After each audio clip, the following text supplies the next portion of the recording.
opportunities and positions if you understand how to control the position and how to move within the position so that people can't easily escape. If you spend more time in a dominant position, you'll get more opportunities to attack. So we're going to focus on the lower body first and talk about options for the feet. This is the standard hooks position. This would be a scoring position if you're competing. Adjust your heels right inside the thighs. You can pull in a little bit, but you don't want to gas yourself out. Just like when you grip, you don't want to squeeze as hard as you can. You don't want to be super loose with your feet, but you don't want to pull your feet in as hard as you can to make your legs tired. Okay. With the upper body, I might take double underhooks. Right, this would be just like a controlling position. There's not really any submissions you can do from here. The double underhook position can be more valuable as well, like when you're in a turtle back position. Right now we're in seated back position, right? But if Justin were to go over on his knees, this would be turtle back position. So sometimes you might want to take double underhooks here because they might tripod up and it helps you to stay back. Okay, you just keep your head down, your elbows down, and just come up with your hips.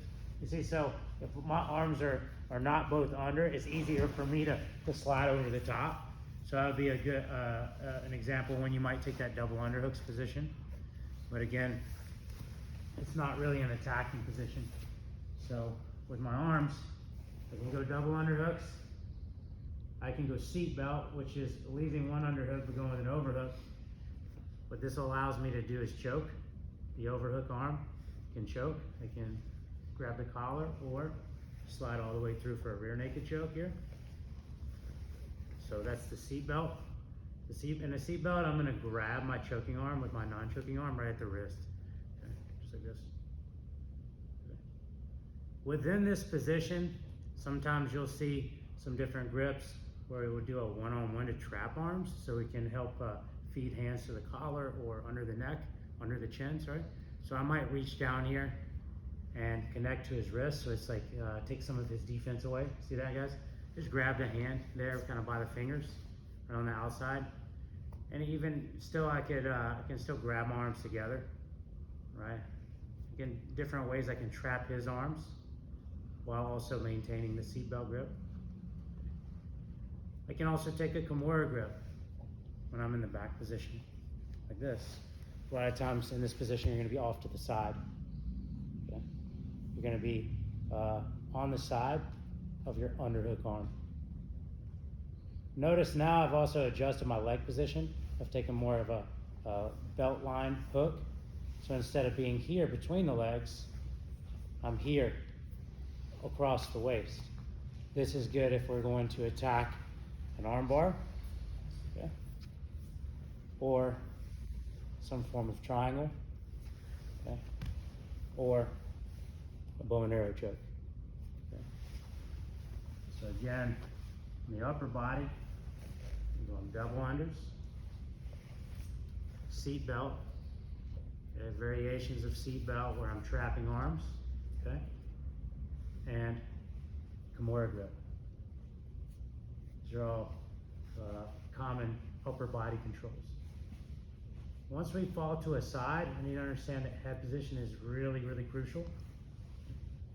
I want my head glued right beside his head. Regardless of which side we go to, I want my head on the opposite side of the overhook arm. And I want it close to his head. I don't want his head to get under my head on the underhook side.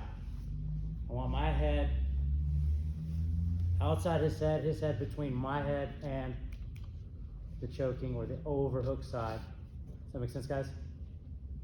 Right. So head position is huge. If I have one hook in, it needs to be the bottom hook. So if we fall to one side or the other, okay, say Justin falls to one side, the important hook to maintain is the bottom hook. Right now it's the left side. This one can move around. Okay. Maybe he's hiding this leg, bring your knee in. So I can't get my hook, just bring it in like, not behind my ankle, just like bring it in, yeah. We end up here, right? Sometimes you might cross your ankles like this. You see that? I'm trapping his hip, but I haven't been able to get that hook yet. okay? An alternative on the top side might also be just coming over the shoulder like this and trapping his arm. See, I've got his arm trapped with my leg. So you can see on this side, guys, I've trapped his arm with my arm like this.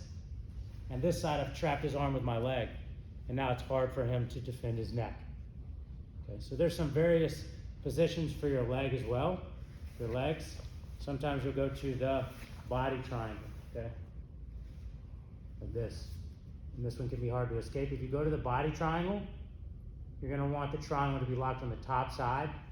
And if they switch sides, you're gonna wanna switch your body triangle to the other side, okay? One thing to be careful of is crossing your feet. If you cross your ankles, they'll come over the top and they'll try with their own legs and foot lock you, okay? So you want to avoid crossing your feet unless you cross them high up by the belly button. Now he can't bring his legs over in triangle and lock my feet. You guys understand? So there's a lot going on just with like holding the back. We haven't even started talking about moving around and attacking really. Like there's a lot of different places you can put your legs based on if you have one hook or two hooks. There's lots of places that you can put your arms. So I want you guys to go back, spend like 5 minutes together just kind of playing with different arm positioning. Double underhooks, Kimura grip, okay, seatbelt grip, seatbelt with some different controls on their hands, and then different leg positioning where you'll have, you know, maybe a leg over the shoulder trapping their arm. You'll have your legs in a body triangle, standard hooks, crossing your feet versus not crossing your feet. Okay, lots of different options there. Sometimes you'll even be behind the leg. Bring your knee up high. Yeah, no, like outside, like this. This is called a crab hook. Okay. There are other times where maybe I haven't secured the back where I have two. In this particular case, I have one crab hook. It's kind of like a grapevine. Okay, so and sometimes you might have crab hooks. Bring your legs through. Crab hooks on both sides. Sometimes you use this to stretch them out and set hooks. That makes sense, guys? There's a lot going on there. It's worth exploring for a few minutes. These things are important to make the correct adjustments so that you can maintain the back control long enough to get your attacks. 1, 2.